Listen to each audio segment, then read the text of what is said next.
وَلَقَدْ يَسَّرْنَا الْقُرْآنَ لِلذِّكْرِ فَهَلْ مِن مُّدَّكِرٍ۔ الحمد للہ رب العالمین والصلاة والسلام علی سید الانبیاء والمرسلین اما بعد فاعوذ باللہ من الشیطان الرجیم بسم اللہ الرحمن الرحیم۔ قابل صد احترام اللہ کے فضل اور اس کی توفیق سے آج ہمارے 14ویں پارے کا بھی آغاز ہوگا، اور ایک صرف آیت مبارکہ ہم 13ویں پارے کے بالکل اختتام پہ سورہ ہجر کی پڑھیں گے۔ سورہ ابراہیم کے بعد سورہ ہجر ہے، اور ہا کے نیچے زیر ہے، جیم کے اوپر جزم ہے، سورہ ہجر، ہجر بھی نہیں، سورہ ہجر۔ اور یہ سورہ مبارکہ بھی مکی سورہ مبارکہ ہے، جیسے تسلسل کے ساتھ ہماری سورتیں سورہ ہود، سورہ یوسف، سورہ ابراہیم اور یہاں ہجر تک مکی تسلسل چل رہا ہے۔ اس سورہ مبارکہ میں 99 تقریباً آیات مبارکہ ہیں، مکی صورت ہے۔ آپ اس کے موضوعات سے واقف ہیں کہ مکے کے لوگوں کا جو مسئلہ تھا، جو بیماری تھی، اسی کو بڑے واضح انداز میں اور آسان انداز میں لوگوں کے سامنے رکھا گیا۔ توحید و رسالت اور آخرت کی بات ہے، قرآن کریم کی بات ہے، رسول اللہ کو تسلی اور تشفی کی بات ہے۔ اس کو ہجر کیوں کہتے ہیں؟ اس کی 80 نمبر آیت مبارکہ میں سے آؤٹ آف 99 اس کے اندر ہجر کا لفظ موجود ہے۔ ہجر کا معنی کیا ہے؟ علماء لغت نے ہجر کا معنی عقل بھی کیا ہے، شعور بھی کیا ہے، اور قرآن مجید میں ایک اور آیت سورہ انعام کی 138 نمبر آیت مبارکہ میں کسی کام کے ممنوع ہونے کے بارے میں بھی قرآن نے ہجر کا لفظ استعمال کیا ہے۔ ایک ہوتا ہے ہے کے ساتھ ہجر، جیسے ہجر اور فراق ہوتا ہے وصال، یہ ہے کے ساتھ ہے جو الف با تا سا اس کے بعد جیم ہا ہے، ہجر۔ تو اس کا معنی ممانعت بھی ہے، اس کا معنی حجاب بھی ہے۔ لیکن اس سورہ مبارکہ میں 80 نمبر آیت مبارکہ میں اس سے خاص ایک وادی مراد ہے جس کو وادی ہجر کہتے ہیں۔ یہاں پر قوم سمود آباد تھی، اور وہ پہاڑوں میں اپنے مکان بناتے تھے۔ ان کے مکان مثلث شیپ میں ہوتے تھے، کہ تکونے مکان آج بھی آپ دیکھیں تو ہمیں آثار قدیمہ میں جو ایٹلس بنے ہیں قرآن اور حدیث کے، اس میں قوم سمود کے جو مکانات ہیں وہ پہاڑوں کے اندر بڑے نقش و نگار والے نظر آتے ہیں۔ تو چونکہ اس سورہ مبارکہ میں تذکرہ قوم سمود کا اور ان کے انجام کا ہے، اس لیے اس پوری سورہ مبارکہ کا نام ہی کیا پڑ گیا؟ سورہ ہجر۔ اور یہ ہجر وادی ہے حجاز مقدس میں، جس کے بارے میں مورخین نے اور مفسرین نے بھی لکھا ہے کہ قوم سمود کی بستی یا ان کے وطن کا نام ہجر ہے، اور یہ جگہ مدینہ اور شام کے درمیان میں ہے۔ یہ لوگ پہاڑوں میں کھدائی کر کے پہاڑوں کے اندر اپنے مکان بناتے تھے، جن کو وہ اثالث، مثلث یا تکونے مکان کہتے تھے۔ اللہ نے ان کو بڑا فن اور ہنر دیا تھا۔ انہی پہاڑوں میں سے وہ اونٹنی نکلی تھی جو گابن تھی، انہی پہاڑوں کے اندر وہ کنواں تھا جہاں حضرت صالح علیہ السلام کی اونٹنی پانی پیتی تھی، اور یہی وہ مقام ہے جس کے بارے میں صحیح حدیث مبارکہ ہے بخاری اور مسلم کی، اور امام نسائی نے اس کو ذکر کیا ہے کہ حضرت عبداللہ بن عمر رضی اللہ تعالیٰ عنہ کہتے ہیں کہ رسول اللہ نے فرمایا، ان لوگوں کو عذاب دیا گیا تھا جو ہجر میں رہنے والے لوگ تھے، ان کے پاس سے اگر تمہارا گزر ہو تو اس جگہ سے تم دوڑ کے گزرو، روتے ہوئے گزرو، اگر تم رو نہیں سکتے تو کم از کم رونے والی شکل بنا لو، تاکہ تمہارے اوپر بھی کہیں اللہ کا عذاب نہ نازل ہو جائے۔ ایک اور ہے، حضور جب تبوک کی طرف تشریف لے جا رہے تھے تو دوسری روایت یہ ہے کہ اس جگہ سے صحابہ کرام نے پانی لیا، ہجر کے مقام پہ جو کنویں تھے وہاں سے صحابہ کرام نے پانی لیا، اس سے کوئی آٹا وغیرہ گوندا، جو ہنڈیا پکانے کا رواج تھا وہ پکایا، کپڑے شپڑے دھوئے اور اپنا پانی سٹاک کیا۔ جب رسول اللہ کو پتہ چلا تو آپ نے وہ سارا آٹا، وہ سارا سالن اور جو کوئی ضرورت کا پانی انہوں نے لیا تھا، سرکار دو عالم علیہ تحیت و ثنا نے اس کو پھینکوا دیا، اور آپ نے فرمایا یہ اس جگہ کی نسبت ہے جس پہ اللہ کا عذاب نازل ہوا ہے، ہم اللہ کے عذاب کے جو ہے وہ مورد نہیں ٹھہر سکتے۔ یہ حدیث ہے جی صحیح بخاری کی 3379۔ آٹا گوندا، حکم دیا رسول اللہ نے پھینک دو، اور آٹا اونٹوں کو کھلا دیا، اور ان کو یہ حکم دیا کہ وہ اس کنویں سے پانی نکالیں جس کنویں پر اونٹنی آتی تھی، تاکہ وہ اللہ کی جو تھی نشانی تھی اور وہ شاعر اللہ میں سے تھی، لہٰذا ہمارا تعلق صرف اس کے ساتھ ہے۔ یہاں سے پتہ یہ چلتا ہے کہ جو ایک تصور ہے اللہ تعالیٰ کے عذاب کا، اس کا اللہ نے بڑا تذکرہ کیا ہے، سورت مکی ہے، موٹے موٹے موضوعات 1 2 3 4 5 99 آیات مبارکہ میں۔ اس کا آغاز حروف مقطعات سے ہے، مشرکین کا تذکرہ ہے، ان کی دنیاوی لمبی لمبی خواہشات کی مذمت ہے، رسول اللہ کو تسلی اور تشفی ہے، اور رسول اللہ سے جو مطالبات تھے معجزات کے، اس کے بارے میں اللہ نے اپنی رائے کو بیان فرمایا کہ محبوب معجزات تو یہ پہلے حضرت صالح سے بھی لے چکے ہیں، اور ان پہاڑوں سے کیا نکل آئی؟ گاہ بن اٹھی۔ محبوب یہ آپ سے معجزات دیکھ کر کے ایمان لائیں گے، یہ تو پہلے بھی ایسا کر چکے ہیں۔ تو یہ سارے تذکرے اسی کے اندر ہیں۔ اللہ تعالیٰ نے اپنی نعمتوں کا تذکرہ کیا ہے، انسان اشرف المخلوقات ہے، اور قرآن اللہ نے نازل کیا ہے، اس کا محافظ بھی اللہ تعالیٰ ہے۔ حضرت ابراہیم، حضرت لوط علیہ السلام کا تذکرہ ہے، جنات کا تذکرہ ہے، فرشتوں، متقین، 99 آیات مبارکہ میں یہ سارے تذکرے ہیں۔ خلاصہ کیا نکلا جی؟ سورہ ہجر مکی یا مدنی؟ مکی سورہ مبارکہ ہے، اور ہجر کا معنی کیا ہے؟ ایک وادی ہے، جو جہاں پر پہاڑوں میں کھودے ہوئے مکان ہیں، جیسے کسی بھی جگہ کا کوئی نام پڑ جائے۔ لاہور کو لاہور کیوں کہتے ہیں؟ مختلف اس کی روایات ہیں۔ پنجاب کو پنجاب کیوں کہتے ہیں؟ 5 دریا ہیں۔ تو چیزوں کے نام کی کو نسبتیں ہو جاتی ہیں جن کو 100% الیبوریٹ نہیں کیا جا سکتا۔ تو ذرا اسی جانب غور فرمائیے گا مضامین میں، اس میں کوئی ایک بھی لیگل ورس نہیں ہے۔ میں نے پوری سورہ مبارکہ پڑھی ہے پہلے آپ کے درس شروع کرنے سے پہلے، 99 آیات مبارکہ میں لیگل ورس ہماری نماز، روزہ، حج، زکوٰۃ، شادی، بیاہ، خوشی، غمی، لین دین، کسی موضوع پہ کوئی ایک آیت بھی نہیں ہے۔ یہ ساری وہ آیات ہیں جو ہماری مکی مزاج والی آیات مبارکہ ہیں، کیونکہ لیگل ورسز کن صورتوں میں ہے؟ مدنی میں ہے، کیونکہ سارا نظام حیات مدنی صورتوں میں ہے، لیکن مل جاتی ہیں مکی صورتوں میں بھی اس طرح کی چیزیں، جیسے انفاق فی سبیل اللہ ہے، صدقہ ہے، خیرات ہے، لیکن اس میں کوئی لیگل ورس نہیں ہے۔ بسم اللہ الرحمن الرحیم، الف لام را تلک آیات الکتاب و قرآن مبین۔ پہلا موضوع ہی وہی ہے جس کا ایک انکار کرتے تھے اہل مکہ۔ الف لام را حروف مقطعات ہیں، ہم پڑھ آئے جی یہ کیا ہے؟ کچھ کے نزدیک ایبریویشن ہے، آج کے دور میں ہم سمجھے تو ایک پن کوڈ اور پاس ورڈ ہے۔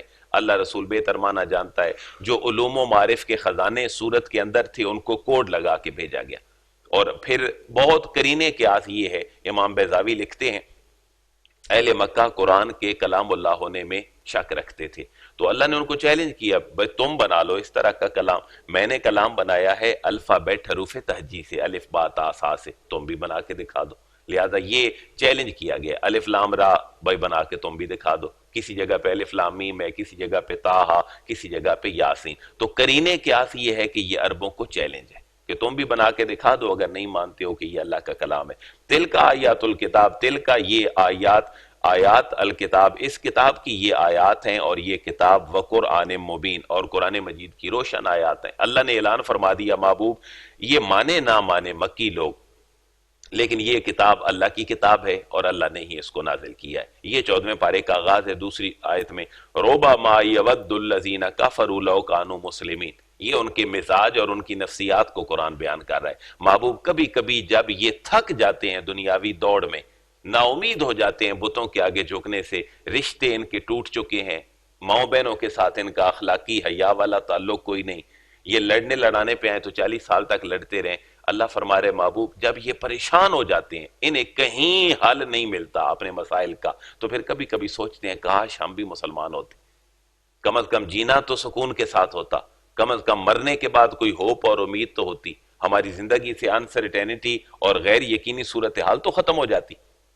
محبوب کبھی کبھی یہ کہتے ہیں اور تمنا کرتے ہیں، قیامت والے دن بھی یہ تمنا کریں گے کاش ہم مسلمان ہوتے۔ ربما بسا اوقات، کبھی کبھی، یودو ودا یودو مودت محبت چاہتے ہیں، پسند کرتے ہیں، الذین وہ لوگ کفروا جنہوں نے کفر کیا، کیا پسند کرتے ہیں؟ لو کانوا مسلمین، کاش کہ وہ بھی مسلمان ہوتے، کوئی امید ملتی، کوئی زندگی میں چارم ہوتا، کوئی رشتے ناتے ہوتے، کوئی معاشرتی نظام ہوتا، کوئی ماں بہن کا تصور ہوتا، کوئی زندگی موت کا تصور ہوتا، لیکن محبوب یہ پھر بھی آنے والے نہیں ہیں۔ ذرہم یاکلوا ویتمتعوا ویلہہم الامل فسوف یعلمون۔ محبوب ان کی اس لچک دار جو رویہ ہے اس سے آپ متاثر نہ ہوں۔ ذرہم، محبوب ان کو چھوڑ دیں، لیٹ ہم، محبوب ان کو چھوڑ دیں، یاکلوا، یہ کھاتے پیتے رہیں، وَيَتَمَتَّعُوا اور دنیا سے فائدہ اٹھاتے رہیں، وَيُلْهِهِمُ الْعَمَلُ اور یہ اپنی امیدوں میں ہی مشغول رہیں۔ دنیا لہو کا نام ہے۔ لہو کس کام کو کہتے ہیں؟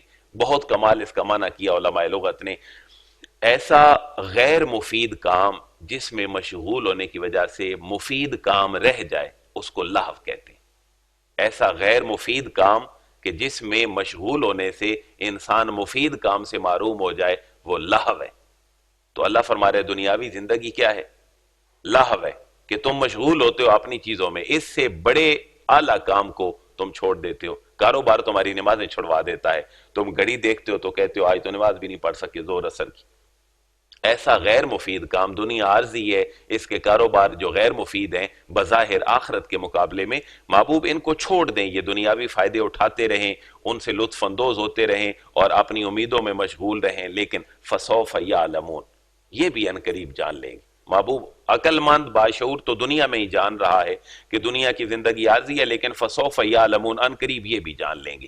اب مکی صورتوں والے مزاج کو ذہن میں رکھ کے آئیں کہ پچھلی قوموں کا تذکرہ ہے جو اللہ ان کے سامنے ماڈل کے طور پر ذکر فرما رہا ہے۔ وَمَا أَهْلَكْنَا مِنْ قَرْيَةٍ إِلَّا وَلَهَا كِتَابٌ مَّعْلُومٌ وَمَا أَهْلَكْنَا اور ہم نے ہلاک نہیں کیا من قریۃ کسی بھی گاؤں کو، کسی بھی بستی ٹاؤن کو ہم نے محبوب ہلاک نہیں کیا إِلَّا وَلَهَا كِتَابٌ مَّعْلُومٌ مگر اس کے مقررہ وقت پہ۔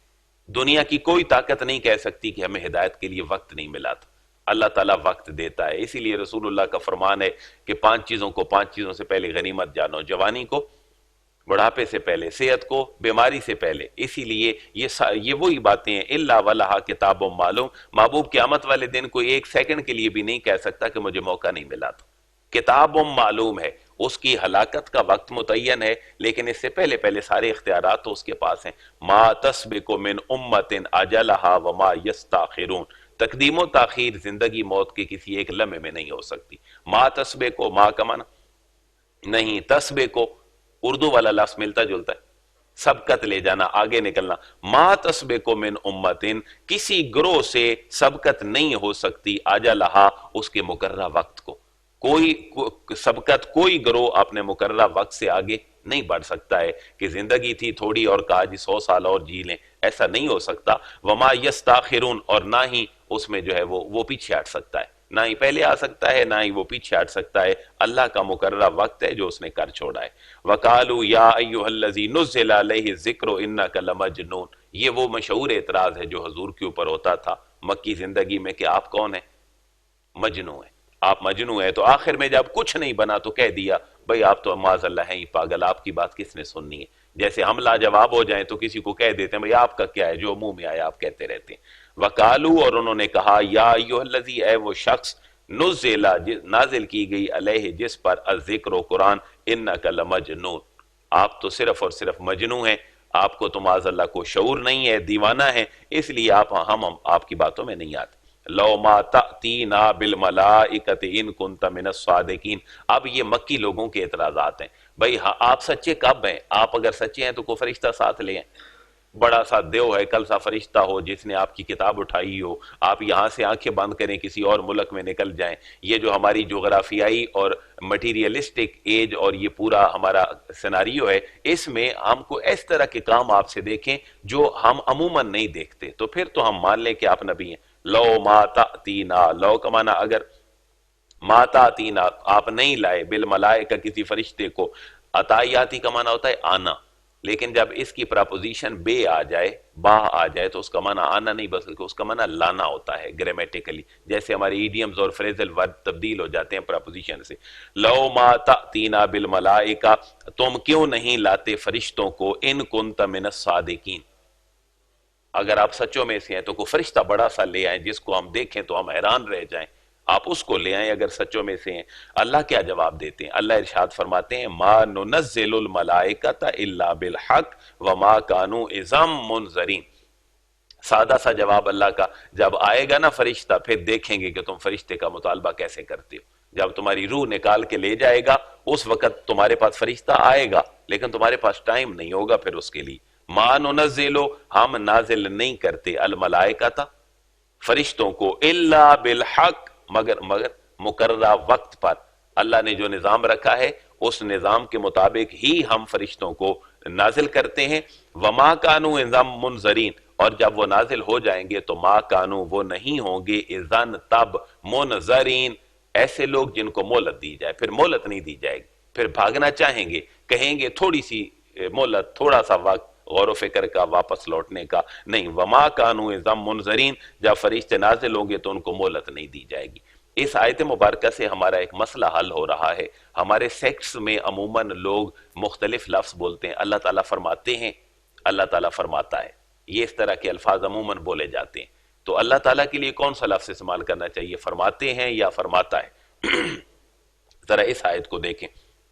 اللہ اپنے لیے کیا لفظ فرما رہے؟ وما ننزل، ہم نازل نہیں کرتے، الملائکہ تھا فرشتوں. اور ایک جگہ پہ ابھی آگے صورت آنے لگی ہے، انا، بلکہ اس کو پڑھ لیں، انا نحن نزلنا الذکر وانا لہ لحافظون. انا، بے شک، انا آئی کے قائم مقام ہے، نحن وہی کے قائم مقام ہے. اللہ نے دونوں ذکر کر دی، آئی اور وہی. انا نحن، بے شک میں اور ہم، دونوں کا مفہوم لکھ دیا.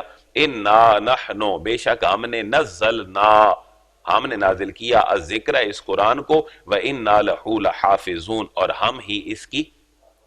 اللہ تعالیٰ نے اپنی ذات کے لیے دونوں لفظ لکھے ہیں، میں بھی اور ہم بھی. لیکن ہم کیا استعمال کریں؟ جب اللہ تعالیٰ اپنی ذات کے اعتبار سے ہو تو وہ کتنے ہیں؟ وہ ایک ہے. پھر وحدانیت کا اعتبار یہ ہے کہ یہ کہا جائے اللہ تعالیٰ فرماتا ہے. اور جب اللہ تعالیٰ کی صفات بہت ساری ہیں، متعدد ہیں، وہ رازق بھی ہے، وہ خالق بھی ہے، وہ مالک بھی ہے، رحمان، رحیم، جبار، ستار، قہار، المالک، القدوس، یہ اللہ کی صفات ہیں. جب اللہ کو ہم صفات کے ساتھ مینشن کریں تو پھر ہم کہیں گے اللہ تعالیٰ فرماتے ہیں، کیونکہ ساری صفات کا اللہ حامل ہے. اور جب ہم اللہ کی وحدانیت اس کی ذات کے اعتبار سے لیں، جس کو توحید فی ذات کہتے ہیں، تو پھر ہم کیا کہیں گے؟ اللہ تعالیٰ فرماتا ہے. تو یہ اللہ تعالیٰ کی جلال ہے، اس کی جلالت ہے. اور جب اللہ تعالیٰ کے ساتھ جمال والی کیفیت ہو، ہم اللہ سے مانگ رہے ہوں، اللہ رحمان ہے، رحیم ہے، غفار ہے، ستار ہے، تو پھر ہم محبت میں، جمال میں کیا کہہ سکتے ہیں؟ اللہ تعالیٰ فرماتے ہیں. اس لیے یہ کوئی ایشو نہیں ہے کہ اللہ فرماتا ہے، اللہ فرماتے ہیں، لیکن ہماری اپنی پہچان بن گئی ہے اللہ فرماتے ہیں. اور کچھ لفظ ایسے ہوتے ہیں جن کے بارے میں علماء نے لکھا ہے کہ وہ اللہ کے لیے استعمال نہ ہو. جیسے اللہ میاں کہا جاتا ہے، تو میاں کہتے ہیں، کتابوں میں لکھی ہے یہ بات کہ میاں بیوی کا ہوتا ہے. تو اللہ کو میاں نہ کہیں، میاں ہماری زبان کا لفظ ہے. وہ بلکہ خدا بھی نہ کہیں، خدا اور زبان کا لفظ ہے. اللہ نے اپنے آپ کو اللہ کے لفظ سے تعبیر کی ہے. کتنی دفعہ ہے قرآن میں؟ تقریباً اللہ 1747 کے قائم مقام اللہ کا لفظ قرآن کے اندر موجود ہے. اصل میں یہ ہے کہ یہ زبان ہماری نہیں ہے. خدا، ہم جس خطے میں آئے ہیں تو یہاں پر بہت ساری لشکری زبانیں ملی، کوئی عبرانی، کوئی سریانی، کوئی عربی، فارسی، تو ساری مل کے ایک زبان بن گئی. ہمارا مسئلہ یہ ہے کہ قرآن میں اختلاف ترجمے کی وجہ سے ہوا ہے. دیکھیں، خدا کا لفظ کہیں قرآن میں تو نہیں ہے، اس کی بہت ساری جو ہے وہ انٹرپریٹیشن ہے. خدا کا معنی کیا ہے؟ خود آ، جو آپے آیا ہو، جو کسی کا محتاج نہ ہو. تو یہ ٹوٹکے ہیں، جٹکے، چھوٹے چھوٹے. لیکن اس ذات کے لیے سب سے بہترین لفظ اللہ اور رب ہے، جس کے لیے اللہ ہمارے کلمے میں کیا ہے؟ لا الہ الا اللہ محمد الرسول اللہ. تو اللہ رسول کے لیے سب سے بڑے نام اللہ اور محمد ہیں، جو اللہ کو بہت پسند ہے. اس لیے اللہ کہا جائے اور اللہ تبارک و تعالیٰ کہا جائے یا رب تعالیٰ کہا جائے، یہ دونوں الفاظ قرآنک الفاظ ہیں. اور صوفیاء کرام نے لکھا ہے کہ اسم اعظم اللہ کی ذات ہے، اللہ ہی اسم اعظم ہے. کیونکہ اسم اعظم ہے تو ہمارے اندر کی دنیا بدلی ہے. لا الہ الا اللہ، تو اللہ سے ہی اللہ کو پکارا جائے. ہم جب ڈی ٹریک ہوں گے تو پھر ڈیبیٹس ہوں گی گھنٹہ گھنٹہ، خدا ان کا ہے، خدا ان کا ہے. بہرحال وہ قرآن نے اللہ اور رب کے نام کے ساتھ اس کو ذکر فرمایا. تو اللہ فرماتا ہے، اللہ فرماتے ہیں، یہ دونوں لفظ قابل قبول ہیں. اللہ کی وحدانیت ہو تو اللہ فرماتا ہے، اور اللہ کی صفات کثیرہ کا تذکرہ ہو تو اللہ تعالیٰ، اللہ نے اپنے لیے دونوں الفاظ استعمال کیے ہیں. وَلَقَدْ أَرْسَلْنَا مِن قَبْلِكَ فِي شِيَّعِ الْأَوَّلِينَ، واو کا معنی اور، لقد تحقیق، ارسلنا ہم نے بھیجا، من قبل کا محبوب آپ سے پہلے بھی، رسولوں کو، فی شیع الاولین، یہاں شیعوں کا بھی ذکر مل گیا ہمیں. فی کا معنی میں، شیعہ کی جمع ہے شیعہ. اہل تشیع یہاں سے ہی کہتے ہیں کہ ہمارا ذکر قرآن میں. شیعہ کی جمع ہے شیعہ، تو شیعہ کا معنی ہے گروہ. قرآن میں شیعہ کا لفظ بھی الگ سے موجود ہے گروہ کے معنوں میں. تو فی شیع الاولین، فی کا معنی میں، شیعہ کا معنی گروہ، اولین پہلے. محبوب، اللہ فرما رہا ہے محبوب ہم نے ان کے درمیان پہلے بھی گروہوں میں رسول بھیجے ہیں. تو ان کا رویہ میرے تو محبوب سامنے ہے، آپ بھی ذرا دیکھتے رہیں۔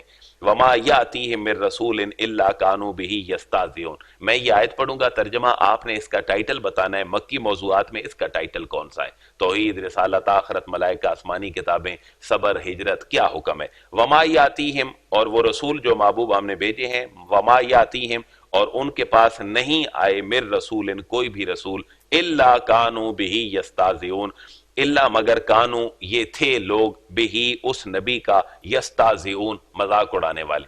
تو یہ آیت کیوں لائی گئی؟ اس کا موضوع اور انٹرپریٹیشن کیا ہے؟ تسلی، حضور کو تسلی ہے۔ محبوب آپ سے پہلے آدم، آپ سے پہلے نوح، ابراہیم، حضرت ابراہیم، لوط، موسیٰ، عیسیٰ، یہ حضرت صالح ان کی قوم جو قوم سمود، محبوب ان میں بھی ہم نے بھیجے ہیں حق کے نمائندہ، لیکن انہوں نے کیا اڑایا ہے؟ ان کا مذاق اڑایا ہے۔ تو دیکھیں یہ پورا سسٹم جو ہے آج بھی پورے معاشرے کے اندر موجود ہے۔ ہمیں اللہ نے یہ صدی دیکھنی نصیب کی ہے جو 2018 گزر رہی ہے، تو یہاں بھی دین کا مذاق اڑایا جاتا ہے۔ تو دین ہر ایک کی میراث ہے، لیکن اس کا پڑھنا بھی تو قرآن نے کہا ہے اور حدیث نے کہ ہر مسلمان پہ ہاں فرض ہے، اس کے بعد وہ ڈیبیٹ کر سکتا ہے۔ جس کو الف بے پتہ نہیں وہ بیٹھ کے بھی دین کی بات کرتا رہے تو یہ بات پھر اس کے شایان شان دین کے نہیں ہے۔ اسٹیشن کے اوپر ایک بورڈ لگا ہوتا تھا آج سے کوئی 8-9 سال پہلے، ہم جب مدرسے جاتے تھے، اس پہ لکھا ہوتا تھا، حدیث مبارکہ بڑی اچھی تھی اور وہ ہونی چاہیے تھی، ایک وقت میری امت پہ وہ آئے گا کہ جب لوگ شراب پی کر قرآن پہ ڈیبیٹ کریں گے۔ یہ حدیث مبارکہ ہے۔ تو آج بھی دیکھیں شراب پینے سے ممانعت اسی لیے ہے کہ آپ کی لاجکس کھلتی ہیں، نئی نئی چیزوں کا نزول ہوتا ہے اس شکل میں، تو آپ ڈیبیٹ کرنا اپنے لیے فخر سمجھتے ہیں۔ تو قرآن ہم سب کا ہے، لیکن کتاب ہدایت ہے، وہ ہمارے نشے کی حالت میں ڈیبیٹ کے لیے نہیں ہے۔ تو آج کل جو معاشرے کے حالات ہیں یہ انہی کی عکاسی ہے۔ جو حق بات کرنے والے اللہ کے انبیاء اور ان کی تعلیمات پہ چلنے والے ہیں، ان کے لوگوں نے ان کا کیا اڑایا؟ مذاق اڑایا۔ وما یاتیہم، اور ان کے پاس نہیں آیا، من رسول، کوئی رسول، الا کانوا بہ یستہزئون، مگر وہ اس کی کیا کرتے تھے؟ استہزاء، اس کا مذاق اڑاتے تھے۔ تو یہ آج 11 آیات کافی ہیں، انشاءاللہ اس کو باقی آگے چلائیں گے ہم۔ اللہ تبارک و تعالی انبیاء کی تعلیمات پہ ہمیں عمل کی توفیق نصیب فرمائے۔